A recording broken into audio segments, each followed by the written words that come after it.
Yo guys, what's up? My name is Jack2505. This is the Horde House, and today we are going to be discussing the Operation 6 Drop 2 update, which includes some great stuff for us Horde players. Now don't forget to like, share and subscribe, so let's get on with the video. Now first of all, the Locusts are back in the new special event called Nexus Siege.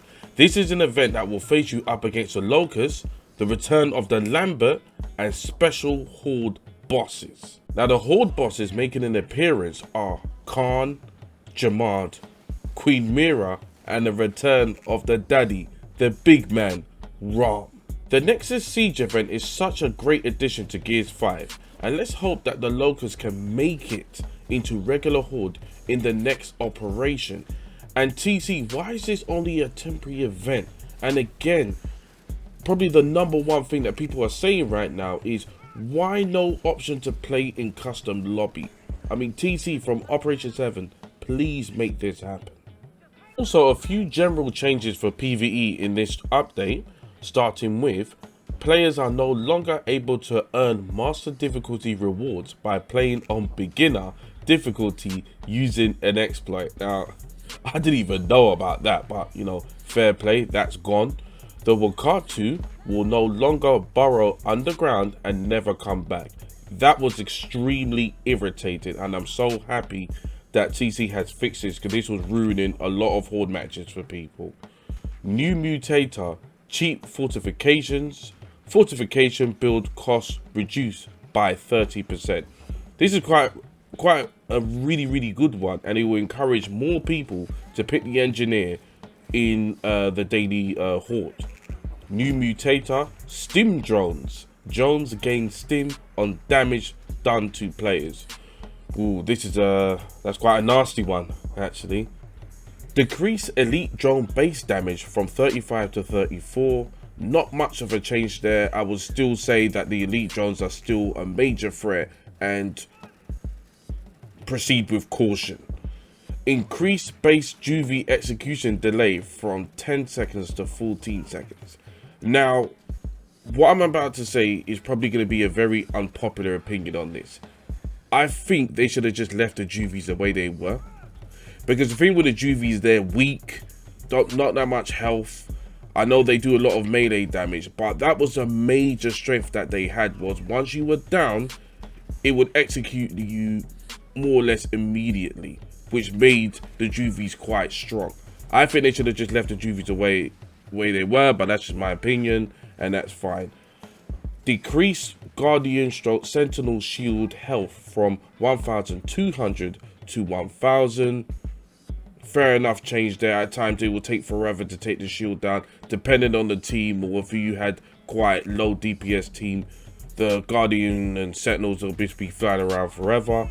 And increase Guardian stroke Sentinel shield reset time from 9.5 seconds to 15 seconds. So then this basically just supports the previous thing in regards to the Sentinel. Replaced execution rules with aggressive enemies in the default Horde mutated list. I think this is a welcome change for a lot of people. A couple of weeks ago I went back to play Gears 3 and actually felt nice to just actually finish somebody off with a lancer from a medium to far range without having to be within execution distance. So that is a very good change. I think everyone's gonna like that, and it's gonna help classes such as the combat medic and people who use like assault rifles or snipers to actually finish the enemy off, rather than having to always rely on things like bleeding or burn damage. Fix an issue where the freezing hammer burst and freezing grenadier mutators weren't dealing the correct amount of freezing damage. Okay. And fix an issue where the Wakatu will sometimes fail to appear. That's been addressed earlier, and that is an absolutely fantastic change. Now let's move on to some changes to some of the classes, starting with Anchor. Added plus 30% pistol damage to Anchor passive. That's a great one. I think Anchor really needed it, and it's really good that it's a passive and not a card, and a welcome change. And I think that's going to be very good for a lot of Anchor players who play a lot of Horde and Escape. Excluded heavy weapons from Anchor's bullet chain skill card. Infiltrator. Infiltrator passive no longer triggers using non-ballistic weapons. Demolitions. Demolitions passive now correctly doubles the duration of marks. Combat medic. Added plus 30% rifle damage to combat medic passive.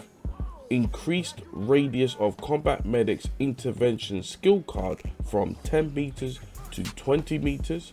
Increased stim healing per headshot of combat medic's helpful headshots card from 12 HP to 30 HP.